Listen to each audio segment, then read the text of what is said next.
하루에도 몇 번이고 죽을 마음밖에 없었다.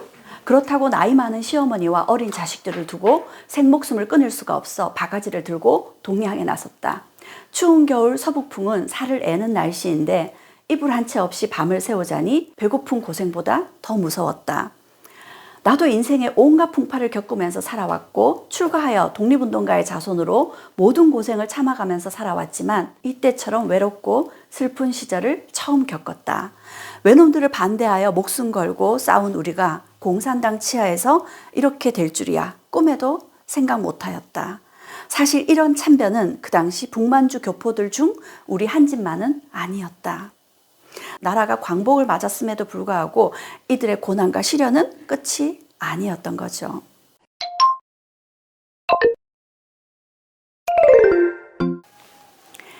마지막은 김동삼 선생과 그 며느리 이해동 지사입니다. 김동삼 지사는 만주벌 호랑이라는 별칭으로 불리셨습니다. 그리고 그의 며느리 이해동 지사는 훗날 이렇게 고국으로 돌아와서 수기를 쓰셨습니다. 이해동 지사는 그 수기에서 자신의 시어머니를 일컬어 이렇게 이야기를 합니다. 시어머니 박순부 여사는 혁명가의 아내로 손색이 없었다고 말할 수 있다. 30세의 나이로 고향에서 남편과 갈라진 시어머님은 아들 형제를 데리고 만주로 와서도 남들처럼 남편과 따뜻한 가정 생활을 해본 적이 없다. 하얼빈 영사관에서 체포되어 가족이 시아버지를 모두 면회를 가는데 시어머님만큼은 남편을 만나러 가지도 않으셨답니다. 왜요? 남편에게 부담이 될까 봐요. 이렇게 남편을 위하는 것이 나라를 위하는 것이라는 시어머니 생각은 구식 여성으로서는 거룩하다고 생각한다. 평생 남편에 대해 불평 한마디 없었고 말없이 침묵으로 살아온 시어머님의 일생은 훌륭하다. 시아버님께서 혁명가로 평생을 국권회복을 위하여 공을 세웠다면 그 속에는 시어머니 목도 있다고 생각한다. 이해동 지사의 시아버지 김동삼 선생은 안동 출신이십니다. 그의 생가가 있는 마을이 내한마을이라고 불리는 마을인데요. 놀랍게도 이 마을에서만 역시 독립유공자가 20명이나 나왔다고 합니다. 김동삼 지사는 이곳에서 협동학교를 열었습니다. 앞서 말씀드렸던 이상용 선생과 함께 협동학교를 열었죠. 1908년이었습니다.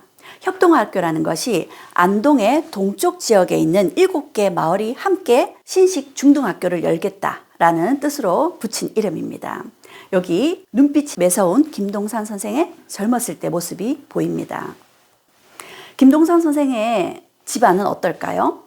의성 김씨 집안입니다. 그런데 먼 친척벌에 해당되는 김대락 지사가 이상용 선생의 처남입니다.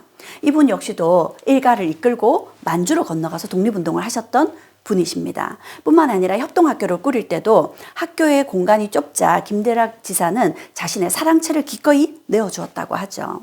김동삼 선생의 며느리였던 이해동 지사는 그 아버지가 이육사 선생의 동생입니다.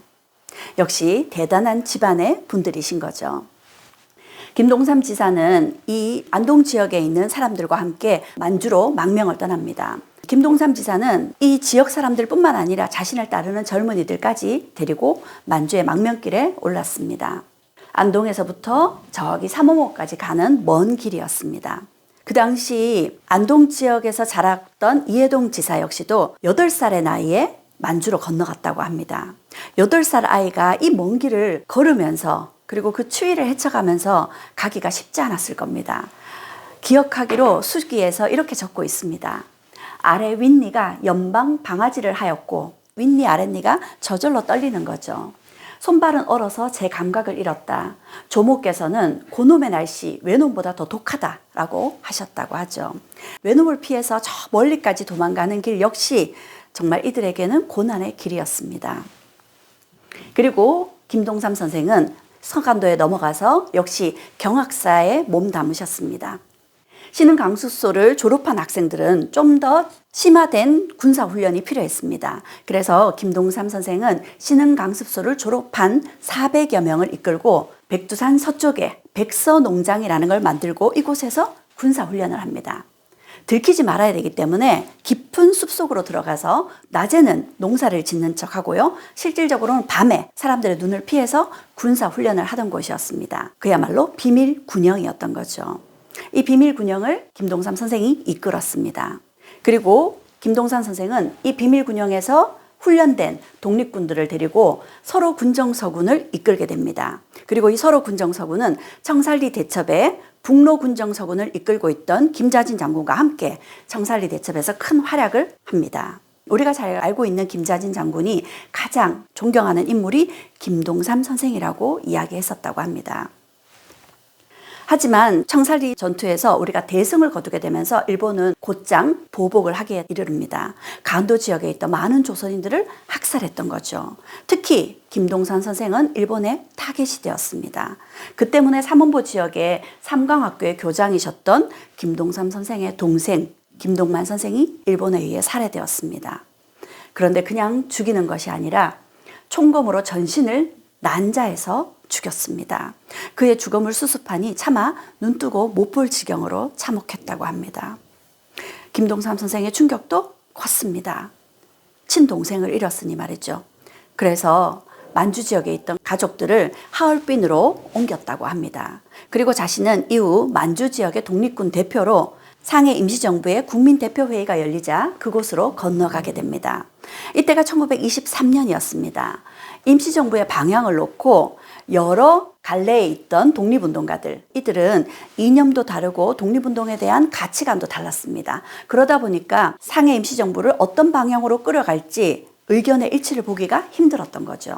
그래서 모두가 한자리에 모여서 회의를 한번 해보자 했습니다. 그래서 약 135개의 독립군 단체에서 그 대표들만 모였습니다. 150명이 모여서 무려 5달 동안 국민대표회의를 이끌었던 거죠. 그러면 의견이 제각각인 이들을 이끌어가는 사람은 어떤 사람이 그 역할을 맡아야 됐을까요? 놀랍게도 150여 명의 독립군 대표들을 이끌어가는 국민대표회의의 의장 역할을 김동삼 선생이 맡으셨습니다. 우리가 잘 알고 있는 안창호 선생님은 부의장이셨어요. 이런 걸 놓고 본다면 김동삼 선생이 우리가 이름도 몰랐던 이분이 얼마나 대단한 위치에 있었던 분이신지를 짐작하게 합니다. 하지만 안타깝게도 5개월간 이어졌던 국민대표회의는 역시 결론을 내지 못하고 그만 해산되고 말았습니다. 그리고 김동삼 선생 역시도 다시 만주로 건너오셨습니다. 만주에서 그 당시 봉오동 청산리 전투 이후에 간도 참변에 우리는 자유시 참변까지 독립군들이 큰 타격을 입었습니다. 그래서 독립군들이 뿔뿔이 흩어진 채 여기 신민부, 정의부, 참의부로 독립군들이 흩어져 있었던 거죠. 이들을 통합하고자 이끌었던 이가 역시 김동삼 선생이셨습니다. 그런데 그런 과정들이 결코 쉽지 않았습니다. 결국 김동삼 선생은 하얼빈에서 1931년 일본에 체포되었습니다. 밀정의 밀고에 의한 체포로 보여집니다. 하얼빈에 옥에 갇힌 채 자신을 면회온 아들에게 이렇게 이야기를 합니다. 나는 아무것도 못하고 60에 가까운 나이가 되었다. 이제 더 살아서 무슨 소용이 있겠느냐. 나는 나의 결심이 있으니 장황한 말은 하지 마라. 이미 각오가 섰다는 말씀이셨습니다. 그리고 김동삼 선생은 곧이어 서대문 형무소로 보내졌습니다. 서대문 형무소에서 힘든 옥고를 치러야 되셨죠. 가족분들은 서대문 형무소까지 갈 형편이 되지 못했습니다. 그래서 김동삼 선생에게 가족분들의 사진을 찍어서 이렇게 보내드렸다고 하죠. 서대문 형무소에서 김동삼 선생은 이렇게 이야기를 하십니다. 독립군이라면 대개 풀밭이나 산 가운데서 죽는다. 감옥에서 죽는 것도 과분한 일이다. 결국 서대문 형무소에서 돌아가셨습니다. 돌아가시면서 이렇게 이야기를 하셨습니다. 나라 없는 몸, 무덤은 있어 무엇하느냐. 내 죽거든 시신을 불살라 강물에 띄워라. 혼이라도 바다를 떠돌면서 외적이 망하고 조국이 광복되는 날을 지켜보리라. 그의 마음이 어떠했을지 사실 짐작도 되지 않습니다. 김동삼 선생의 시신을 거두어서 장례를 치러주셨던 분은 만해 한영훈 선생이셨습니다. 만해 한용운 선생은 김동삼 선생의 죽음을 안타까워하면서 이렇게 이야기하셨습니다. 비상한 시기가 도래하면 이분이 아니고서는 대사를 이루지 못한다. 일송을 잃은 일송이 김동삼 선생의 호입니다. 일송을 잃은 우리 민족은 큰 불행이고 손실이다 라고 이야기를 하시면서 김동삼 선생의 장례를 치르시면서 대성통곡을 하셨다고 합니다. 그런 만해 한영훈 선생님의 모습을 보면서 사람들은 이렇게 이야기를 했습니다. 만해 선생은 김동산 선생의 영구를 껴안고 대성통곡했다. 만해 선생이 눈물을 흘리는 모습을 처음으로 보았다. 라고요. 김동산 선생의 며느리였던 이해동 지사는 평생 시아버지를 딱 3번 배웠다고 합니다. 자신이 갓 시집 오고 나서 얼마 후 시아버지가 찾아오셨다고 하고요. 몇 년 후 자신이 큰아들을 놓고 얼마 후 시아버지가 찾아오셔서 큰아들의 이름을 지어주셨다고 합니다. 그리고 3번째 시아버지를 배웠던 것이 시아버지가 하얼빈에서 체포되고 옥에 갇혀 있을 때 또 마지막으로 배웠다고 하죠. 김동삼 선생이 돌아가시고 난 이후 그 가족들은 그대로 만주 땅에 남아 살아야 했습니다. 국내로 들어오기가 쉽지 않았고 여의치 않았습니다. 게다가 중국은 공산주의 정부가 들어섰습니다. 일본을 피했지만 공산주의 치하에서 중국 땅에서 사는 것 역시도 쉽지 않았습니다. 이해동 지사의 수기에서 이렇게 이야기를 하고 있습니다. 하루에도 몇 번이고 죽을 마음밖에 없었다. 그렇다고 나이 많은 시어머니와 어린 자식들을 두고 생목숨을 끊을 수가 없어 바가지를 들고 동해항에 나섰다. 추운 겨울 서북풍은 살을 애는 날씨인데 이불 한 채 없이 밤을 새우자니 배고픈 고생보다 더 무서웠다. 나도 인생의 온갖 풍파를 겪으면서 살아왔고 출가하여 독립운동가의 자손으로 모든 고생을 참아가면서 살아왔지만 이때처럼 외롭고 슬픈 시절을 처음 겪었다. 외놈들을 반대하여 목숨 걸고 싸운 우리가 공산당 치하에서 이렇게 될 줄이야 꿈에도 생각 못하였다. 사실 이런 참변은 그 당시 북만주 교포들 중 우리 한 집만은 아니었다. 나라가 광복을 맞았음에도 불구하고 이들의 고난과 시련은 끝이 아니었던 거죠. 그렇게 오랜 시간 힘든 시기를 겪고 난 이후 1989년 냉전이 종식되고 나서야 이해동 지사와 이해동 지사의 여러 자식들 중 유일하게 살아남은 둘째 아들은 고국당을 밟을 수 있었습니다. 고국당을 밟으면서 김동삼 선생의 묘소를 참배하는 모습입니다. 김동삼 선생은 뉘에를 화장해서 강에 뿌렸죠. 여기에는 빈 가묘만 국립묘지에 모셔져 있습니다. 지금까지 이회영 선생님의 부인 이은숙 지사의 서간도 시정기의 이야기와 그리고 이상용 선생의 손자 며느리였던 허은 지사의 아직도 내기엔 서간도 바람소리가 라는 수기, 그리고 김동삼 선생의 며느리 이해동 지사의 만주생활 77년이라는 이야기와 함께 이회영, 이상용, 김동삼 선생의 이야기를 나누어 봤습니다. 이회영, 이상용, 김동삼 선생은 무덤도차 만들지 말라며 이름 없이 목숨을 바친 독립운동가들이셨습니다.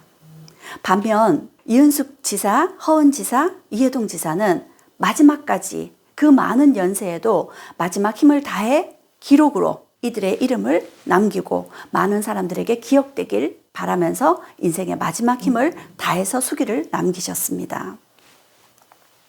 이처럼 이름 없이 잊혀질 각오로 목숨을 바친 사람들, 그리고 인생의 마지막까지 힘을 다해 그들을 기억하고자 기록한 사람들, 그들은 아마도 같은 마음이 아니었을까요?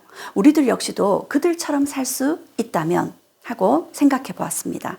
경청해 주셔서 감사합니다.